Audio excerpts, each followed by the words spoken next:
Taste the Daily.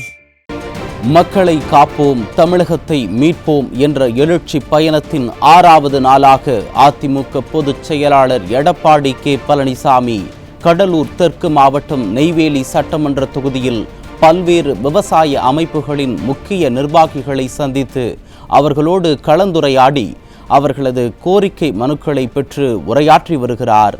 அந்த நேரடி காட்சிகளை பார்த்து வருகிறோம். அவர் மாவட்ட செயலாளர் அவர்களும் நம்ம எம்சி சம்பத் முதலமைச்சர் அமைச்சர் எம்பி சம்பத் அவர்களும் எங்களுக்கு ரொம்ப சப்போர்ட்டாக இருந்து பண்ணி கொடுத்தாங்க. அதிகாரிகளும் நல்லா சப்போர்ட் பண்ணி கொடுத்தாங்க. நல்லபடியாக வெட்டினோம். வெட்டினதில் எங்களுக்கு திருப்திப்படாத அளவுக்கு வெட்டிருக்கோம். அதாவது நாங்கள் எதிர்பார்த்தது 1,40,00,000 கியூபிக் மீட்டர் மண் வெளியில் வரணும். அதில் ஒரு 80-90 அளவுக்கு வெட்டியிருக்காங்க. அது கூட நாங்கள் கோர்ட் நோட்டீஸ் கொடுத்து பிரச்சனை பண்ணி வெட்ட வச்சோம். ஒரு 50,00,000 கியூபிக் மீட்டர் மண்ணு நமக்கு வெட்டலை.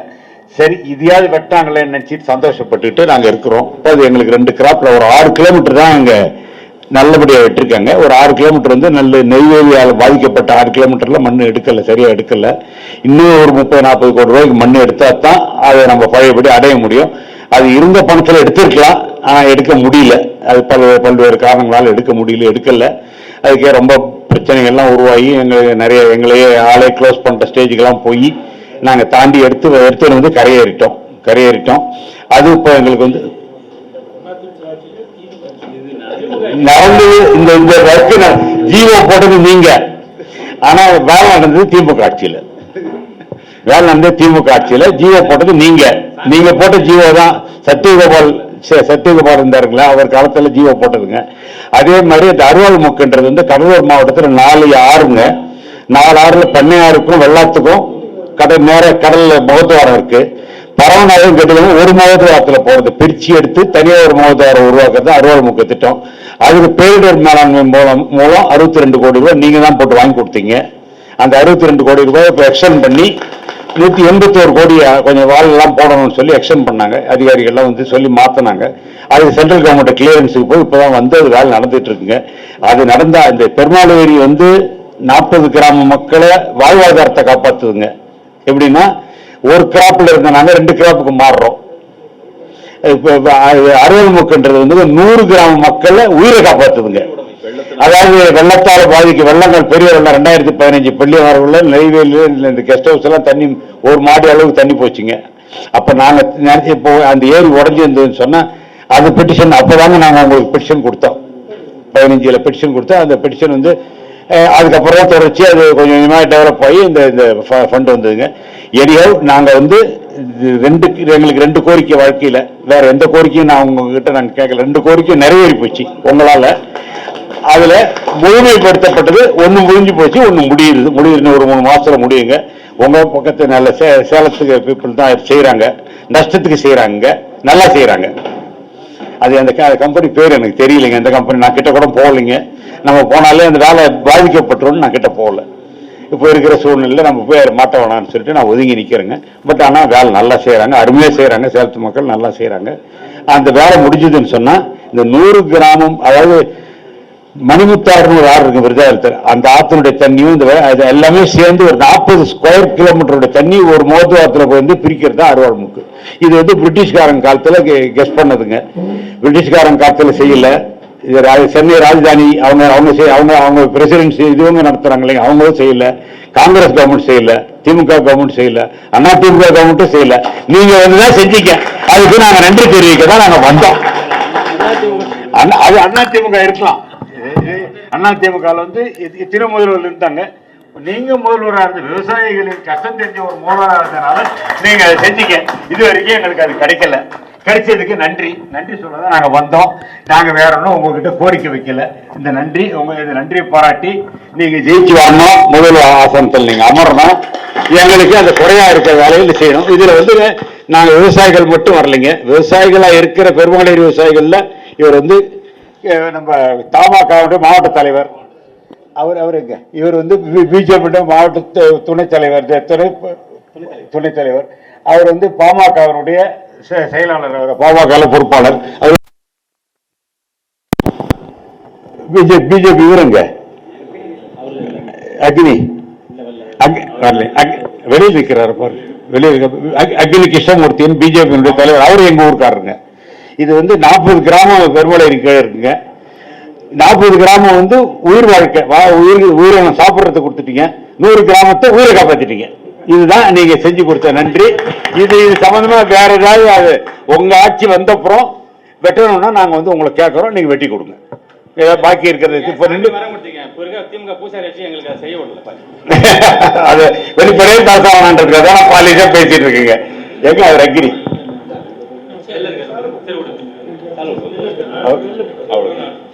இதுதாங்க எங்களோட கோரிக்கை. நாங்க நல்லபடியா வாழறதுக்கு நீங்க வழி காட்டிட்டீங்க.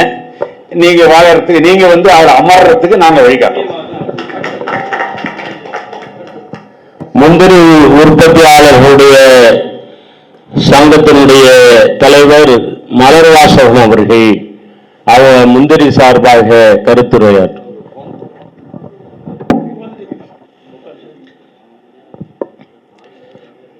மக்களை காப்போம், தமிழகத்தை மீட்போம் எழுச்சி பயணம் மேற்கொண்டு நெய்வேலி மாநகருக்கு வருகை தந்திருக்கும் முன்னாள் முதலமைச்சர், இந்நாள் எதிர்க்கட்சி தலைவர், அதிமுக பொதுச் செயலாளர் அண்ணன் எடப்பாடியார் அவர்களை வணங்குகிறோம்.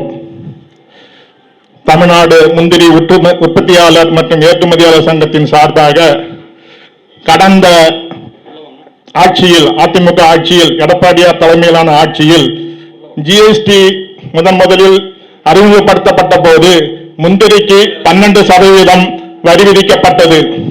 அது ஒரு வாட்ல எங்களுக்கு 5% இருந்தது, ஜிஎஸ்டில 12% போட்டாங்க. அதை உடனடியாக இந்த மாவட்ட அமைச்சர் திரு MC சம்பத் மற்றும் அமைச்சர் ஜெயக்குமார் அவர்கள் மூலமாக முதலமைச்சரை அணுகி எங்களுடைய கோரிக்கையை வைத்து 12% 5% குறைக்கணும்னு கேட்டுக்கிட்டோம். உடனடியாக அந்த மனுவை பரிசீலித்து மத்திய ஜிஎஸ்டி கவுன்சிலுக்கு அனுப்பி பரிந்துரைத்து 12% இருந்து 5% குறைத்த எடப்பாடியார் முதலமைச்சர் அவர்களுக்கு தமிழ்நாடு முந்திரி உற்பத்தியாளர் மற்றும் ஏற்றுமதியாளர் சங்கத்தின் சார்பாகவும் இங்குள்ள விவசாயிகள் முந்திரி விவசாயிகள் சார்பாகவும் நன்றியை தெரிவித்துக் கொள்கிறோம். எங்களுடைய இப்போதைக்கு இருக்கிற கரண்ட் இஷ்யூஸ் பிரச்சனைகள், மின் கட்டணம் வருஷம் கூட்டிகிட்டே போகுது. முந்திரி தொழில கிட்டத்தட்ட இந்த தொழில கடலூர் மாவட்டத்தில் பன்ருட்டி, நெய்வேலி, விருத்தாச்சலம், குறிஞ்சிப்பாடி, கடலூர் ஆகிய 5 சட்டமன்ற தொகுதியில் கிட்டத்தட்ட 2 லட்சத்துக்கு மேற்பட்ட தொழிலாளருக்கு வேலை வாய்ப்பு வழங்கக்கூடிய ஒரு நிறுவனங்கள் இது. இங்க நெய்வேலியில நான் சின்ன வயசா இருக்குள்ள இந்த பகுதியை சேர்ந்தவன் தான். 100 அடியில கிடைச்ச தண்ணி இன்னைக்கு 600 அடி 1000 அடிக்கு போயிடுச்சு. சோ விவசாயம் போயிட்டுது. அப்ப இங்க இருக்கிற மக்களுக்கு ஒரு வாழ்வாதாரமா இருக்கிறது இந்த முந்திரி தொழிற்சாலைகள் தான். இந்த முந்திரி தொழிற்சாலைகள் வருஷம் முள்ள இப்ப 12 மாசமும் நடந்துட்டு இருக்கு. ஆனா வருஷம் கரண்ட் பில்லு கூட்டிட்டு போறதுனால எங்களுடைய நிறுவனங்கள் நிறைய நஷ்டத்துக்கு போயிட்டு இருக்கு. அதனால வருஷம் மின்சாரம் உயர்ந்த தடுக்கிறதுக்கான ஆவணம் செய்யணும் தாங்கள் ஆட்சி வந்த பிறகு.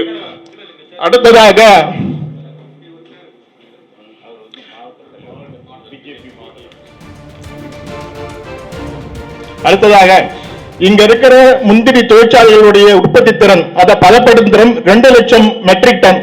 ஆனா தமிழ்நாட்டில் விளையக்கூடிய முந்திரி கொட்டை கிட்டத்தட்ட 50,000 மெட்ரிக் டன் மட்டும்தான். சோ 1.5 லட்சம் மெட்ரிக் டன் ஒரு கேப் இருக்கு. அதுக்காக நாங்க வெளிநாடுகள்ல இருந்து இறக்குமதி பண்ண வேண்டிய சூழ்நிலை இருக்கு. அப்படி இறக்குமதி பண்றதுனால நம்மளுடைய அந்நிய சாவணி வெளியில போகுது. இதை தாண்டி ஆப்பிரிக்காவில இருந்து அதை இம்போர்ட் பண்றோம். ஆனா ஒவ்வொரு ஆப்பிரிக்கா நாட்டிலையும் இப்ப அவங்களே முந்திரியை பதப்படுத்துற தொழில அங்கேயே ஆரம்பிக்கிறாங்க. மதிப்பு கூட்டி அதுக்கப்புறம் தான் முந்திரி பருப்பா ஏற்றுமதி பண்ணணும். அந்தந்த நாடு சட்டம் போட்டு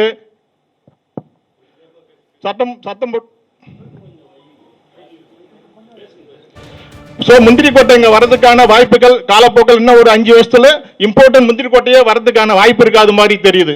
அப்படிப்பட்ட சூழ்நிலையில நாம வெளிநாடுகள்ல இறக்குமதி செய்யறதுக்கு, அதாவது முந்திரி கோட்டையை நம்பி இருக்கிறதுக்கு பதிலாக இங்கேயே முந்திரி கோட்டை உற்பத்தியை அதிகரிக்கணும்.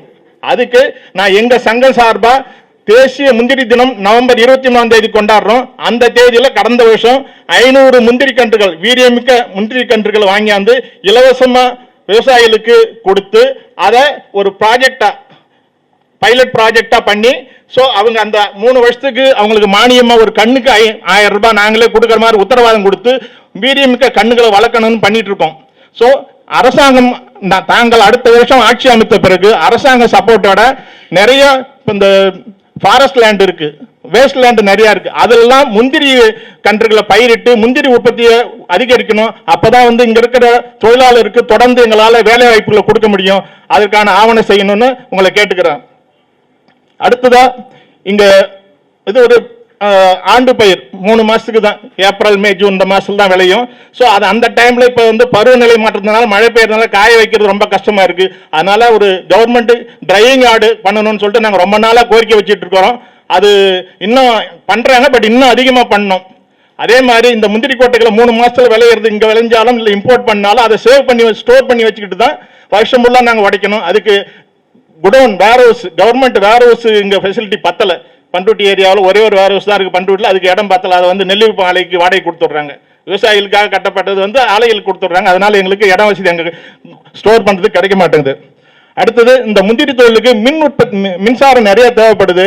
அப்படி இருக்கிற பட்சத்தில் கிராமத்துல தான் நிறைய இருக்கு. கிராமத்தில் இருக்குள்ள மும்முனை மின்சாரம் எங்களுக்கு 24 மணி நேரமும் தங்கு தடை இல்லாம 24 hours கிடைக்கணும். அது கிடைக்க மாட்டேங்குது. ஒரு நாளைக்கு 4 மணி நேரம் 5 மணி நேரம் கிடைக்குது. அதனால நாங்க வேலை வாய்ப்பு அவங்களுக்கு கொடுக்க முடியல. எங்களோட உற்பத்தி திறன் பாதிக்கப்படுது. அதையும் தங்கள் கவனத்துக்கு கொண்டு வருகிறோம்.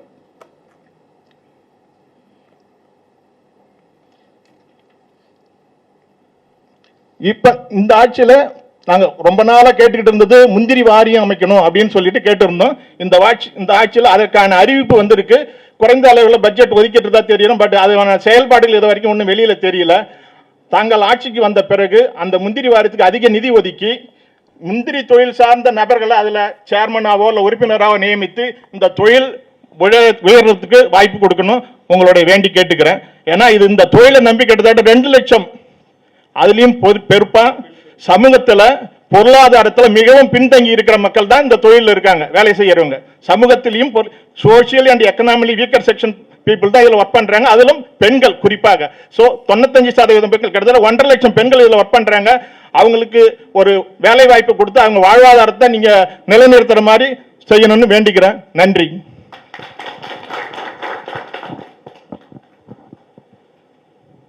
பலாப்பழத்தினுடைய பாரதிய கிஷன் சங்கத்தினுடைய சார்பாக தலைவர் திருமலை அவர்கள் உரையாற்றுமாறு. வருங்கால முதல்வருக்கு வணக்கம் ஐயா. பல தலைமுறைகளாக நாங்கள் பலா விவசாயம் பண்ணிக்கிட்டு இருக்கோம். ஆனால் பலா விவசாயிகளுடைய நிலைமை பார்த்தீங்கன்னா அந்த பலா முள் மாதிரி இருக்குது. அது மேலே இருக்கிற முள் மாதிரி அவ்வளோ வேதனைகளாக இருக்காங்க. இந்த பலாவுக்காக நாங்கள் பல கட்ட போராட்டங்களை பண்ணிக்கிட்டு இருக்கோம். பலாவுக்காக தனிப்பட்ட ஒரு மார்க்கெட்டு ஏற்படுத்தி கொடுங்க. ஒட்டஞ்சத்தட்டில் இப்போ காய்கறி மார்க்கெட்னு தனியாக ஏற்படுத்தி எவ்வளோ நல்லா போய்கிட்டு இருக்குன்றது ஐயாவுக்கு தெரியும். அது மாதிரி இன்றைக்கு பலாவுக்கு தனியாக கவர்மெண்ட்டில் எங்களுக்கு ஒரு மார்க்கெட் வசதி செஞ்சு கொடுக்கணும்.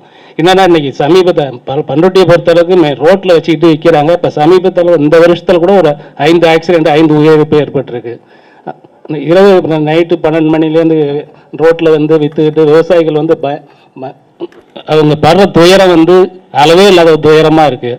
அதுக்காக முதல் கோரிக்கையாக வைக்கிறது பலாவுக்காக எங்களுக்கு ஒரு மார்க்கெட்டு அமைச்சு கொடுக்கணும். அதுக்கான இடம் அண்ணா யூனிவர்சிட்டியை நாங்கள் கேட்டுருக்கோம். அவங்க அண்ணா யூனிவர்சிட்டிக்கு பாதி தண்ணி இது வாட்டர் போர்டுக்கு பாதின்னு ஒதுக்கிட்டாங்க. ஆனால் வாட்டர் போர்டு போர் மட்டும்தான் இருக்குது, மீதி இடம் எல்லாம் சும்மா தான் இருக்குது. அந்த இடத்துல எங்களுக்கு ஒதுக்கி மார்க்கெட் வசதி ஏற்படுத்தி கொடுத்தீங்கன்னா இது பண்ருட்டி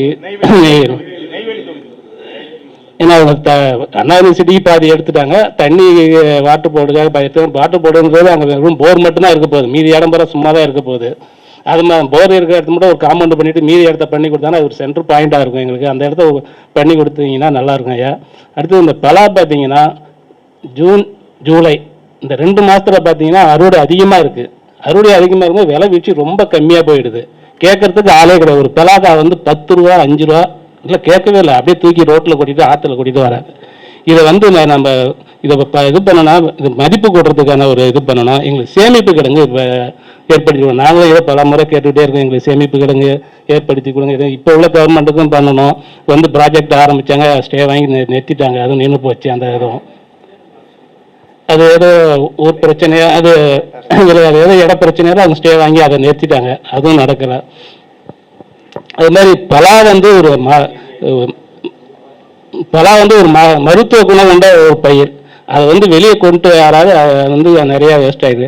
வருங்காலத்தில் வந்து ஐயா வந்து இதை வந்து மாணவர்கள் மத்தியில் போய் சேர மாதிரி பாடப்புத்தகத்திலே வந்து பலாவை பற்றி ஒரு விழிப்புணர்வு வர மாதிரி கொண்டு வரணும். இந்த கோரிக்கையெல்லாம் கொஞ்சம் செஞ்சீங்கன்னா நல்லா இருக்கும் ஐயா. நன்றி.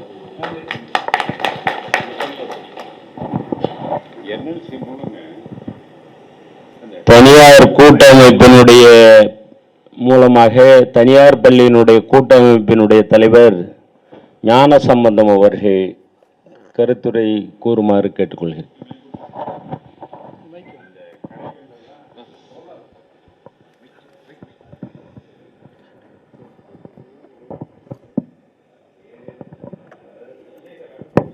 மாண்புமிகு முன்னாள் முதல்வரும் வருங்கால முதல்வர் எடப்பாடியார் அவர்களின் மேலான சமூகத்திற்கு கனிவான வணக்கங்கள்.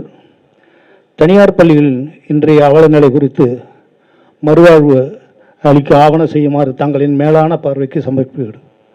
காலம் சென்ற மாண்புமிகு புரட்சித் தலைவர் அம்மா அவர்களின் பொற்கால ஆட்சியில்தான் முதலில் தனியார் பள்ளிகளுக்கு உரிமம் வழங்கி ஊக்குவிக்கப்பட்டது. யாரும் மறுக்கவோ மறைக்கவோ முடியாது. கடந்த 23, 24, 25, 26 2 ஆண்டுகளாக தனியார் பள்ளிகளின் ஆர்டி தொகை உடனே விடுவிக்க ஐயா அவர்கள் ஆவணம் செய்யுமாறு மிகவும் தாழ்மையுடன் கேட்டுக்கொள்கிறோம். 3 ஆண்டுகளாக எங்களுக்கு அந்த தனியார் பள்ளிகள் ஆர்டி பணம் வராமல் மிகவும் பள்ளிகள் விற்பனைக்கு உள்ளது. கடலூர் மாவட்டத்திலே 16 பள்ளிகள் விற்பனைக்கு உள்ளன. இதை சங்கத்தின் மூலமாக தாழ்மையுடன் தெரிவித்துக் கொள்கிறோம். நடப்பு ஆண்டு 25, 26 ஆர்டி மாணவர்கள் பெற்றோர்களுக்கும் எங்களுக்கும் பெரிய போராட்டமே நடந்து கொண்டிருக்கிறது. அவர்கள் வந்து எங்களிடம் கேட்கும் இதற்கு பணம் வராது என்று சொல்ல உத்தரவாதம் கொடுக்க முடியவில்லை. இதற்கு ஐயா அவர்கள் தாழ்மையுடன் இதை கண்டிப்பாக நடத்தி கொடுக்குமாறு. ஆர்டி என்பது மிக முக்கியமான ஒன்றாக இருக்குது. இப்போ உங்களுக்கே தெரியும், அதை நாங்கள் ஒன்றுமே பண்ண முடியாத ஒரு சூழ்நிலை. பெற்றோருக்கும் எங்களுக்கும் டெய்லி தினமும் போராட்டம். நீங்கள் பணம் கட்டுங்கன்றோம், அவங்க கட்ட முடியாதுன்னு சொல்கிறாங்க. இது அரசாங்கமும் தெரிவிக்கல. ஐயா அவர் தங்கள் ஆட்சியில் கண்டிப்பாக 25, 26க்கும் தொடர்ந்து இந்த ஆர்டி வாங்கி தருமாறு பணியோடன் கேட்டுக்கொள்கிறோம். ஆமாங்க ஐயா, 25%. ரொம்ப சிரமமான நிலைமையில் இருக்கிறோங்க ஐயா. கண்டிப்பாக எங்களுக்கு இது செஞ்சு தருமாறு தாழ்மையுடன் கேட்டு விடைபெறுகிறேன். நன்றி.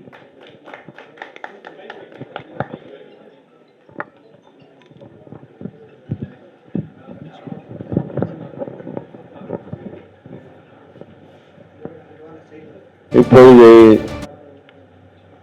அருமையண்ணன் வருங்கால முதலமைச்சர் அருமையண்ணன் அவர்கள் பெருமாள் ஏரி முந்திரி உற்பத்தியாளர்கள், பலாப்பழத்தினுடைய சங்கம், தனியார் பள்ளி இவர்களுடைய கோரிக்கைகளை எல்லாம் நீங்கள் வைத்திருக்கிறீர்கள். அந்த கோரிக்கைகளை ஏற்று வருங்கால முதலமைச்சர் அருமையண்ணன் இப்பொழுது உங்களிடையே கருத்துரையாற்றுவார்கள்.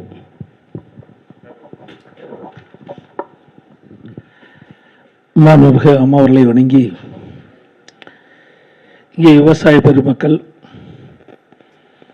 பல்வேறு அமைப்பைச் சேர்ந்த தலைவர்கள்லாம் தங்களுக்கு ஏற்படுகின்ற பிரச்சனை குறித்து விளக்கமாக தெளிவாக எடுத்துச் சொல்லிக்கின்றீர்கள்.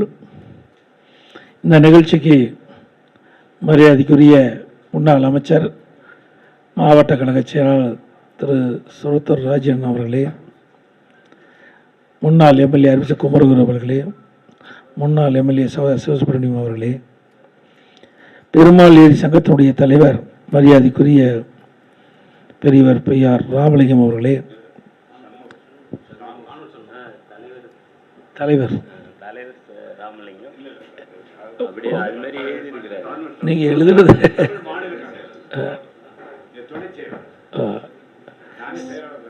செயலாளர் தானூர் திரு ஆர் சண்முகம் அவர்களே, மற்றும் முந்திரி உற்பத்தியாளர்கள் ஏற்றுமதியாளர் சங்கத்தினுடைய தலைவர் திரு என் மலர்வாசகம் அவர்களே, செயலாளர் திரு எம் ராமகிருஷ்ணன் அவர்களே, பொருளாளர் திரு சி ஆர் செல்வமணி அவர்களே, பலாப்பழத்தினுடைய சங்கத்தினுடைய தலைவர்கள் திரு வி திருமலை அவர்களே, செயலாளர் திரு கே குப்புசாமி அவர்களே, தனியார் பள்ளி அசோசியேஷனுடைய தலைவர் திரு ஆர் ஞானசம்பந்தம் அவர்களே, செயலாளர் திரு விஜி ஐயனார் அவர்களே, மற்றும் நான் குறிப்பிட்ட அமைப்பைச் சேர்ந்த நிர்வாகிகளே, விவசாய பிரிவினை மக்களே, அனைவருக்கும் பத்திரிகையாளர் ஊடகப்பிள்ளை அனைவருக்கும் என்னுடைய முதற்கண் வணக்கத்தை இந்த நேரத்தில் தெரிவித்து, மரியாதைக்குரிய மரியாதைக்குரிய திரு ஆர் சண்முகம் அவர்கள் இந்த பெருமாள் ஏரி தூர்வாரதை பற்றி சொன்னார்கள். இன்றைக்கு அனைத்து இந்திய அண்ணா திராவிட முன்னேற்ற கழக ஆட்சி இருக்கின்ற பொழுது நீர் மேலாண்மை என்ற ஒரு தனிப்பிரிவை ஆரம்பித்து அதற்கென்று ஓய்வு பெற்ற தலைமை பொறியாளர்கள், கண்காணிப்பு பொறியாளர்கள் போன்றவர்களெல்லாம் நியமிக்கப்பட்டு அதை அவர்கள் மூலமாக சர்வே செய்து பெய்கின்ற மழை நீர் ஒரு சொட்டு நீர் கூட வீணாகக்கூடாது என்ற அடிப்படையில் தான் அந்த குடிமராமத்து திட்டத்தையும் நான் கொண்டு வந்தேன். அது ஓய்வு பெற்ற தலைமை பொறியாளர்கள், கண்காணிப்பு பொறியாளர் நியமிப்பதற்கு காரணமே, நீங்கள் பணியில் இருக்கின்ற அதிகாரிகள் இந்த தலைமை பொறியாளர் 6 மாதம் 1 வருஷம் தான் இருப்பாங்க. இந்த 6 மாதம் 1 வருஷத்தில் எந்த திட்டத்தையும் நிறைவேற்ற முடியாது. அதனால தான் இதற்கென்று எக்ஸ்பர்ட், அதாவது நல்ல திறமையான, மக்கள் மீது அக்கறை கொண்ட, தன்னலமற்ற பணிபுரிகின்ற தலைமை பொறியாளர்கள், கண்காணிப்பு பொறியாளர்களை நாங்கள் நியமித்து அவர்கள் ஒவ்வொரு மாவட்டமாக சென்று, தமிழ்நாடு முழுவதும் ஒவ்வொரு மாவட்டமாக சென்று எங்கெங்கெல்லாம் மழைநீர் வீணாக கடலிலே கலக்கின்றதோ அந்த நீர் எப்படி சேமிப்பது, அதற்கான திட்டங்களை வகுத்து அரசிடம் கொடுத்து அந்த அடிப்படையில் தான் பெருமாள் ஏரியும் இந்த திட்டத்தை நாங்கள் சேர்த்து 119 கோடி ரூபாய் நிதி ஒதுக்கீடு செஞ்சு பணிகள்லாம் துவங்கி நடந்து கொண்டிருந்த காலகட்டத்தில் ஆட்சி மாற்றம் ஏற்பட்டு ஆட்சியாளர் வந்த பிறகு முழுமையான பணி நிறைவேற்றப்படவில்லை என்று மரியாதைக்குரிய ஐயா திரு ஆர் சண்முகம் இங்கே தெரிவித்தார்கள். நிச்சயமாக உங்களுடைய துணையோடு அனைத்து இந்திய அண்ணா திராவிட முன்னேற்ற கழக ஆட்சி தமிழகத்தில் அமைந்தவுடன் எஞ்சிய பணி நிச்சயமாக நிறைவேற்றப்படும். அதில் எந்த மாற்று கருத்தும் கிடையாது. அதோடு அதில் ஏதாவது முறைகேடு நடந்தால் அதுவும் விசாரித்து உரிய நடவடிக்கை எடுக்கப்படும். எனது விவசாயிகள் பிரதான பிரச்சனை விவசாயிகள். உடம்புக்கு உயிர் எப்படியோ அதுபோல் விவசாயிக்கு நீர் உயிர் போன்றது. அந்த நீரை எப்படி சேமிப்பது, எப்படி பயன்படுத்துவது என்பதையெல்லாம் அனைத்து இந்திய அண்ணா திராவிட முன்னேற்ற கழக ஆட்சியிலே சரியான முறையை திட்டமிட்டு நாங்கள் செயல்படுத்தினோம். அந்த அடிப்படையில் தான் தமிழகத்தில் பொதுப்பணித்துறையின் சார்பாக 14,000 ஏரிகள் இருக்கின்றன. ஊராட்சி ஒன்றியத்தின் சார்பாக 26,000 ஏரி குளம் குட்டைகள் இருக்கின்றன.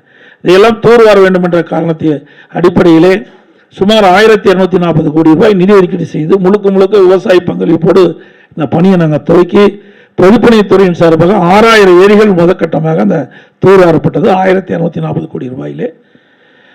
ஊராட்சி ஒன்றியத்தின் சார்பாக அனைத்து ஏரிகளிலுமே முடிந்த அளவுக்கு நாங்கள் தூர்வாரி பெய்கின்ற மழைநீரை தேக்கக்கூடிய ஒரு சூழ்நிலை உருவாக்கணும். இந்த மழைநீர் தேங்கிய காரணத்தால் நிலத்தடி நீர் உயர்கிறது, குடிப்பதற்கு தேவையான நல்ல நீர் கிடைக்குது, விவசாயத்திற்கு தேவையான நீர் கிடைக்கிறது. இதையெல்லாம் திட்டமிட்டு செயல்படுத்திய காரணத்தினால்தான் உங்களுடைய வரவேற்பை எங்களுடைய அரசு பெற்றுக்கென்று நான் மகிழ்ச்சியோடு தெரிவிச்சுக்கிறேன். அது மட்டும் இல்லை, இன்னும் நிறைய இருக்குது. அதை பேசுறதுக்கு நேரம் டைம் ஆகி போச்சு. நான் ஒன்றைக்கே வேகமாக பேசி முடிச்சலான் இருந்தேன். ஆனால் இங்கே அந்த அரங்கம் சரியாக கிடைக்கல. அதனால் நிறைய திட்டங்கள் நான் வச்சுருக்கிறேன். கொஞ்சம் நஞ்சம் இல்லை, நிறைய நான் செஞ்சுருக்கிறேன். பல மாவட்டத்தில் செஞ்சுருக்கிறேன். இந்த மாவட்டத்திலையும் அதை பற்றி நாங்கள் செயல்படுத்துவோம். அதில் எந்த மாற்று கருத்தும் கிடையாது. அதோட இந்த விவசாயம் என்பது ஒரு கடினமான பணி, அது சாதாரண பணி இல்லை. இன்றைக்கு நான் விவசாயம் தான் செஞ்சுட்டு இருக்கிறேன். வேற எந்த தொழில் என்னை பொறுத்தளவுக்கு இல்லை. எனக்கு விவசாயம் தான். விவசாயத்தை நான் முழுமையாக நம்பியிருக்கிறேன். நான் கூட பல மரம் என் வீட்டுக்கு முன்னாடி வச்சு இப்போ பல பழுத்தில் பறிச்சிட்டு இருக்கிறேன். ஏன்னா அதையும் நான் வராதுன்னாங்க. நான் வச்சு பாத்திரம் வச்சேன். நான் சப்போட்டா இது மாதிரி நிறையா என்னுடைய வீட்டுக்கு முன்னாடியே வச்சு நான் அதை உற்பத்தி பண்ணி நாம் அதை செயல்பாட்டை கொண்டு வந்திருக்கிறேன். ஏன்னா விவசாயிகள் என்பது ஒரு கடினமான பணி. அதில் யார் எந்த மாற்று கருத்தும் கிடையாது. அதனால தான் அதுக்கு முன்னுரிமை கொடுத்தேன். ஏன்னா இருக்கிற காலம் எனக்கு ரொம்ப ஒரு பிரச்சனையான காலம். நான் முதலமைச்சராக இருக்கும்போது ஒரு பக்கம் எப்படி நெருக்கடின்னு உங்களுக்கு தெரியும். அது நெருக்கடி இந்த இடத்துல அது பேச வேண்டிய அவசியம் இல்லை. ஏன்னா இது பொதுவாக நடக்கிற ஒரு ஆலோசனை கூட்டம்னால அதில் உள்ள வரல. முதல்வா வறட்சி. நான் பதவி ஏற்கும்போது கடுமையான வறட்சி, குடிப்பதற்கு கூட தண்ணி இல்லை. மெட்ராஸு மற்ற பகுதியெல்லாம் பார்த்தீங்கன்னா வெளியூர்ல தான் தண்ணி கொண்டாந்து ரயிலில் தண்ணி ஊற்றணும். அப்படி ரெண்டாவது பார்த்தீங்கன்னா கஜா புயல் டெல்டா மாவட்டம்லாம் போட்டு புரட்டி போட்டு போயிட்டுது. ஸோ கடுமையான பிரச்சனை, அதை நாங்கள் கவனிக்க வேண்டிய சூழ்நிலை போச்சு. மூணாவது கொரோனா. இப்படி ஒரு சோதனையான காலகட்டத்தை கடந்து தான் நாங்கள் ஆட்சி செஞ்சோம். இந்த காலகட்டத்தில் கூட விவசாயிகளுக்கு தேவையான உதவிகளை செஞ்சோம். 2 முறை விவசாயிகள் வாங்கிய தொடக்க வேளாண்மையில் வாங்கிய பயிர்க்கடன் தள்ளுபடி செஞ்சோம். 2 முறை செஞ்சோம். அம்மா ஒரு முறை செஞ்சாங்க, நான் ஒரு முறை செஞ்சேன். அதே மும்முனை மின்சாரம் 24 மணி நேரம் விவசாயிகள் கிடைக்க வேண்டும் என்று உத்தரவு போட்டு அதையும் நாங்கள் அமல்படுத்தினோம். அதுபோல ஆற்றில் அள்ளப்படுகிற மணல் இதனால் பாதிக்கப்படுகிற விவசாய கவனத்தை கொண்டு வந்தன. அதை தடுத்து நிறுத்தி இனிமேல் கட்டடத்துக்கு எம்சேண்டு தான் பயன்படுத்த வேண்டும் என்ற முறையும் நான் தான் கொண்டாந்தேன். அதே பிளாஸ்டிக் கழிவுகள் இதையெல்லாம் பார்த்தீங்கன்னா விவசாய நிலங்கள் பாதிக்குது. இது வாய்க்காலில் போட்டுறாங்க, இல்லை தோட்டத்தில் போட்டுறாங்க, இதெல்லாம் மக்கி போகிறதில்ல. இதையும் பாதிக்கும்னு சொன்னோடனே அதுக்கும் தடை கொண்டு வந்து அதையெல்லாம் இனிமேல் அதை பயன்படுத்தக்கூடாது என்ற சட்டத்தை கொண்டாந்து நான் தான். இது எல்லாமே விவசாய நலன் கருதி எடுக்கப்பட்ட எங்களுடைய ஆட்சியில் எடுக்கப்பட்ட சட்டம் என்பதையும் இந்த நேரத்தில் தெரிவித்து, இங்கே முந்திரி உற்பத்தியாளர்கள் சொன்னாங்க பல கோரிக்கைகள் வச்சிருக்கிறாங்க. ஆட்சிக்கு வந்த பிறகு பல கோரிக்கைகள்லாம் படிப்படியாக நிறைவேற்றப்படும். கூட முந்திரி நாட்டெல்லாம் வழங்க வேண்டும் சொன்னாங்க. நீங்கள் தானே புயல் வந்தது உங்களுக்கு நல்லா தெரியும். இந்த மாவட்டத்தையே புரட்டி போட்டு போயிட்டது. அப்போ கூட அம்மா முதலமைச்சர் இருந்த பொழுது எங்களுக்கெல்லாம் சில இடத்துலலாம் பிரித்து விட்டாங்க. அப்போ முந்திரி பலா இந்த மரங்கள்லாம் அப்படியே ஒடிஞ்சு சாஞ்சிருந்தது. அதெல்லாம் அரசாங்கத்தின் சார்பில் வெட்டி வெளியெடுத்தோம். புதுசாக அந்த முந்திரி நாட்டுகள்லாம் அரசாங்கமே கொடுத்து அதுக்கு மானியம் கொடுத்து அவர்கள் பயிரிடுவதற்கான உதவியெல்லாம் அதிமுக ஆட்சியில் நிறைவேற்றி கொடுத்தோம்.